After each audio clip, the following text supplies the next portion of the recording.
Hi friends, good evening. Welcome back to my channel అండి. ఎలా ఉన్నారు? అందరు బాగున్నారా? అండ్ ఇక్కడ వచ్చేసి మిరపకాయ పొట్లం అయితే అత్తయ్య అయితే ప్రిపేర్ చేశారు. అది ప్రాసెస్ అనేది మాత్రం డెఫినెట్గా ఎండింగ్ వరకు కూడా చూడండి. చాలా చాలా టేస్టీగా ఉంటుంది. రెసిపీ అయితే మాత్రం సూపర్ టేస్టీగా ఉంటుంది. మనం పప్పులోకి కానీ వాటిలోకి అయితే మనం సైడ్ డిష్గా అయితే తినేసేయచ్చు. అటువంటి రెసిపీని అయితే చూసేయండి. అండ్ మన ఛానల్ని ఎవరైనా కొత్తగా చూస్తున్నారా? ఛానల్ని సబ్ చేసుకోండి ఫ్రెండ్స్. అండ్ వచ్చేసి ఇక్కడ మిరపకాయ పొట్లం కోసం అయితే పక్కనైతే మిరపకాయలు అయితే పక్కన పెట్టేసేసుకున్నాను. ఇక్కడ వచ్చేసి పుట్నాలు అంటారు తెలంగాణలో, మామూలుగా అయితే ఆంధ్ర సైడ్ పప్పులు అంటారండి.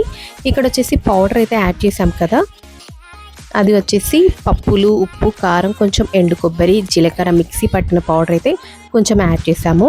అండ్ దాంట్లో వచ్చేసి కొంచెం ఆనియన్ అయితే కట్ చేసుకోవాలండి. మనం క్వాంటిటీకి తగ్గట్టు అయితే మనం ఆనియన్ అయితే తీసుకోవాలన్నమాట. ఈ విధంగా ఆనియన్ అయితే అదే కట్ చేస్తూ ఉన్నారు. ఆనియన్ తీసుకొని కట్ చేసుకొని పక్కకు పెట్టేసుకోవాలి. చాలా చాలా టేస్టీగా ఉంటుంది. ఆంధ్ర సైడ్ వాళ్ళకైతే చాలామందికి తెలిసే ఉంటుంది. మరి తెలంగాణ వాళ్ళు చేస్తారో అంటే నాకైతే ఐడియా అయితే లేదు, కానీ చాలా బాగుంటుందండి. పప్పులోకి మనం ఏదైనా సాంబార్ చేసుకున్నప్పుడు కానీ ఈ విధంగా మనం మిరపకాయ పొట్లం పెట్టుకుంటే మాత్రం సూపర్ టేస్టీగా ఉంటుంది అనమాట.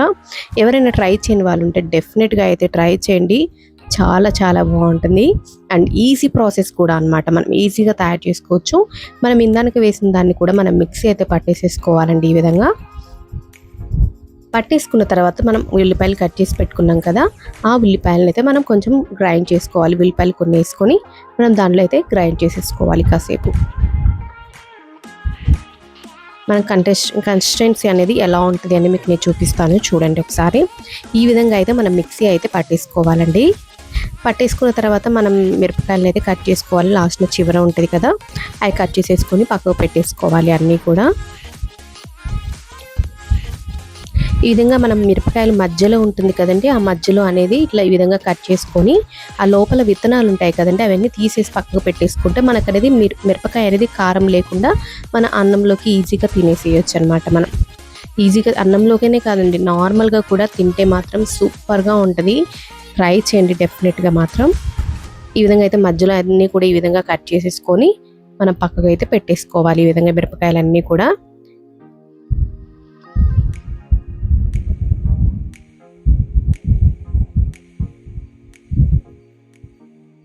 ఇంకా చూసారు కదా, మొత్తం విత్తనాలన్నీ కూడా తీసేసుకోవాలి ఈ విధంగా. లేకపోతే మిరపకాయలు అనేవి తినేటప్పుడు చాలా కారంగా ఉంటాయి. ఇవి బజ్జీ మిరపకాయలు కాబట్టి కొంచెం కారం తక్కువగానే ఉంటాయి, కానీ మనం మిరపకాయలు తీస్తే కొంచెం కారం అనేది అస్సలు లేకుండా మంచి ఈజీగా మనం తినేసేయచ్చు.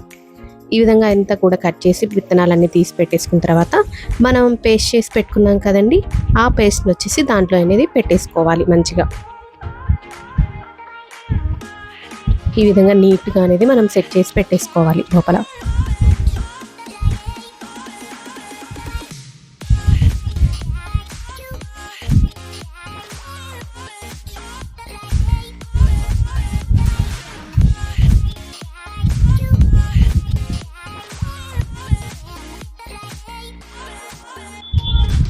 ఈ విధంగా అయితే అన్నీ కూడా మనమైతే పెట్టేసుకోవాలండి. పెట్టేసి పక్కకు పెట్టుకున్న తర్వాత కొంచెం మనం ఆయిల్ వేసేసి బాండీలో ఈ విధంగా అయితే మనం పెట్టేసేసుకోవాలి.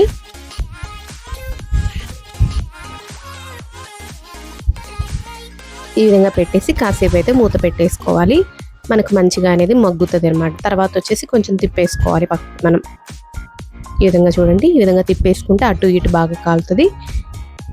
కొంచెం మీడియం ఫ్లేమ్లో పెట్టి మనం కాల్చుకుంటే లోపల కూడా మనకి పేస్ట్ అనేది మంచిగా ఉడుకుతుంది. చాలా చాలా టేస్టీగా ఉంటుంది అనమాట మిరపకాయ పొట్లం అనేది. ఈ విధంగా అయితే మనకి రెడీ అయితే అయిపోయాయండి మిరపకాయ పొట్లం అయితే. ఇంకొకసారి అయితే వేస్తున్నాము. చాలా చాలా ఈజీగా అండ్ సింపుల్గా అండ్ టేస్టీ రెసిపీ అనమాట. డెఫినెట్గా ఎవరైనా కొత్తగా చూస్తుంటే మాత్రం కన్ఫామ్గా అయితే ట్రై చేయండి. ఎలా ఉంది అనేది మాత్రం కొంచెం కామెంట్ సెక్షన్లో అయితే కామెంట్ చేసి సపోర్ట్ చేయండి ఫ్రెండ్స్. అండ్ మన ఛానల్ని ఎవరైనా కొత్తగా చూస్తుంటే మాత్రం ఛానల్ని సబ్ చేసుకోండి ఫ్రెండ్స్. బాయ్ అండి.